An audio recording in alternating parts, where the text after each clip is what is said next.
नमस्कार, मैं संजय पांडे और आप देख रहे हैं समाज की बात। आज दिल्ली के मुख्यमंत्री अरविंद केजरीवाल ने एक जनसभा की और उसमें उन्होंने अपने इस्तीफे की घोषणा की। उन्होंने कहा कि 2 दिन बाद हम मुख्यमंत्री का पद छोड़ देंगे और जनता से कहेंगे कि अगर हम ईमानदार हैं तो आप हमें दोबारा चुनिए। थोड़ा ये जो सारे घटनाक्रम थे, सीबीआई द्वारा, ईडी द्वारा उनको अरेस्ट करना, अरेस्ट के बाद जमानत मिलना और कोर्ट में जो जज ने कहा, इनको करीब करीब लंबी अवधि के बाद जमानत मिली और कोर्ट ने जो कहा उसमें से एक जज ने कहा कि सीबीआई का जो अरेस्ट करने का तरीका था वो सही नहीं था, तो दूसरे जज ने कहा कि कोई दिक्कत नहीं थी।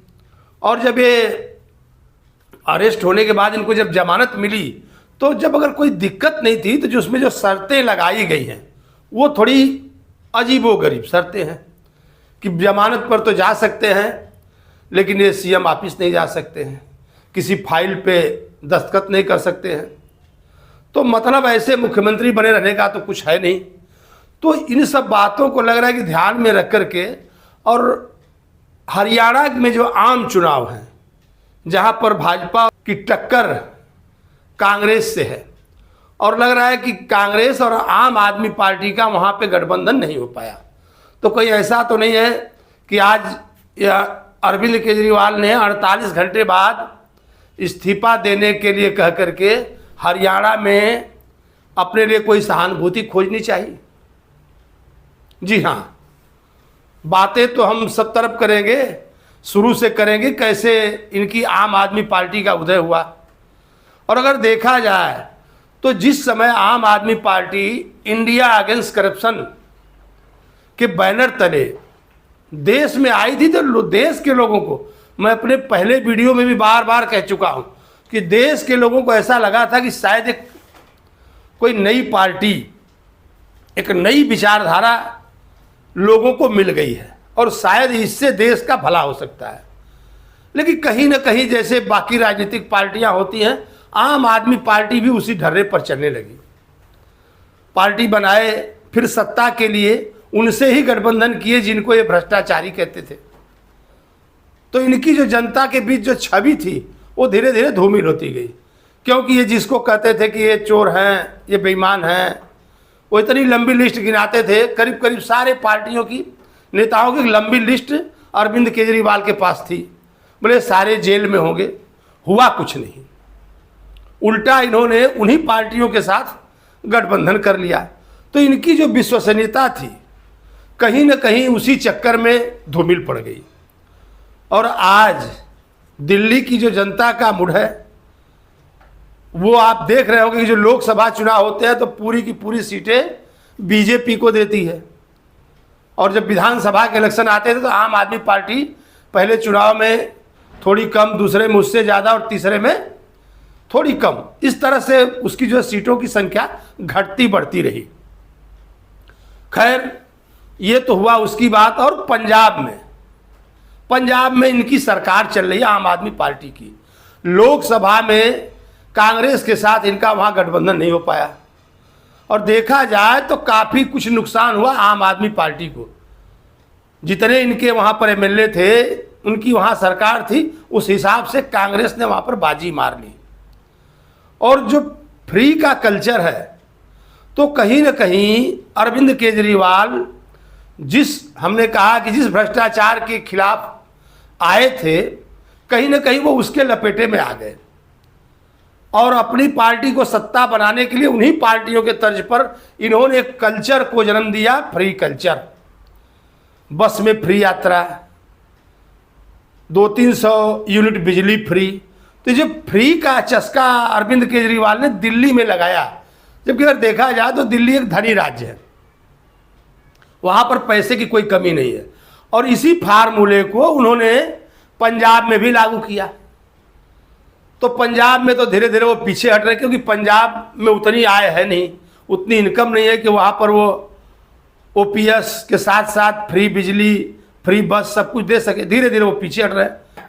इन्होंने जो फ्री कल्चर का एक चस्का लगाया पूरे देश में, और सभी पार्टियां कहीं ना कहीं उसी के नक्शे कदम पर चलने लगी। आप देखेंगे महाराष्ट्र में कई योजनाएं चल रही हैं, लाडली बहना से लेकर के एमपी में चल रही है, बसों में फ्री यात्रा, और पूरा देश कहीं ना कहीं इस प्रेशर में आकर के केजरीवाल की उस फ्री राजनीति के चक्कर में फंस गया है। प्रधानमंत्री खुद कहते थे कि नहीं, रेवड़ी कल्चर कहते तो जरूर थे, लेकिन उनकी भी पार्टी और सारी पार्टियां कहीं ना कहीं इस नकल के चक्कर में फंस गई कि फ्री करके जो है लोगों को लुभाया जाए, लोगों से कैसे वोट लिया जाए। और हमारे देश की जो जनता है वो भी इन वादों में फंसती जा रही है। उनको भी लग रहा है कि जो थोड़े समय के लिए जो कुछ भी लाभ मिल रहा है ले लें।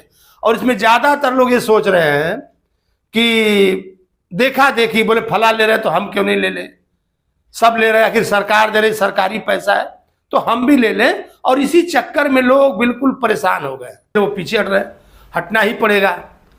तो कहीं ना कहीं जो दिशा दशा, हमने यही कहा कि जब अरविंद केजरीवाल आए थे तो लोगों को जो एक उम्मीद जगी थी, उन्होंने उस उम्मीद को धक्का दिया।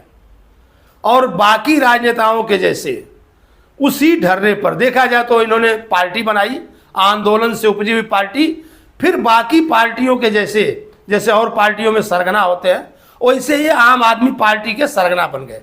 और आज जब इनके ऊपर भ्रष्टाचार का आरोप लगा, ये जेल गए, तो शायद एक अच्छी समाज के सामने एक अच्छी नजीर पेश करने का इनके पास मौका था। आप देखे होंगे कि हवाला कांड में जब लाल कृष्ण आडवाणी के ऊपर इल्जाम लगा तो उन्होंने इस्तीफा दे दिया और कहा कि जब तक मैं बरी नहीं हो जाऊंगा मैं दोबारा इलेक्शन नहीं लड़ूंगा। तो कहीं ना कहीं ऐसे सिद्धांतों की जरूरत इनको थी। जब इनको ईडी ने अरेस्ट किया या ईडी अरेस्ट करने वाली थी, इनको स्वतः से ईडी के ऑफिस में जाना चाहिए था और कहना चाहिए था कि भाई अगर आप हमें अरेस्ट करना चाहते हैं तो मैं इस्तीफा दे करके आता हूं, फिर ले चलिए, हमको शौक से ले चलिए।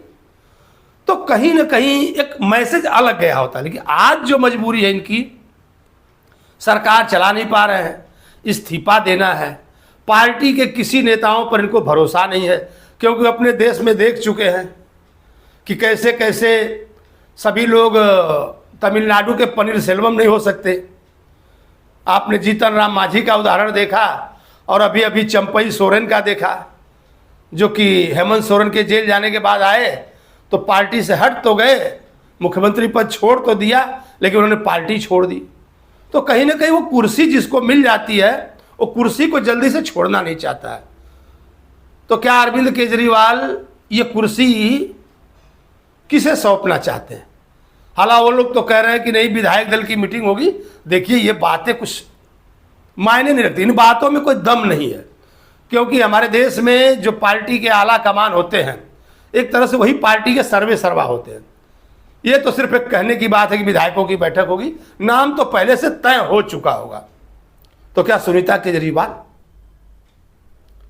केजरीवाल के नाम पर अरविंद केजरीवाल को जरूर इस बात का डर होगा कि परिवारवाद का आरोप उनके ऊपर लगेगा। जैसे कि लालू प्रसाद यादव ने जेल जाते समय अपनी पत्नी राबड़ी देवी को मुख्यमंत्री बनवा दिया था, तो वो नहीं चाहेंगे कि इतने सारे इल्जामों के बीच एक इल्जाम और लगे। तो दूसरी नेता है आतिशी सौरभ भारद्वाज,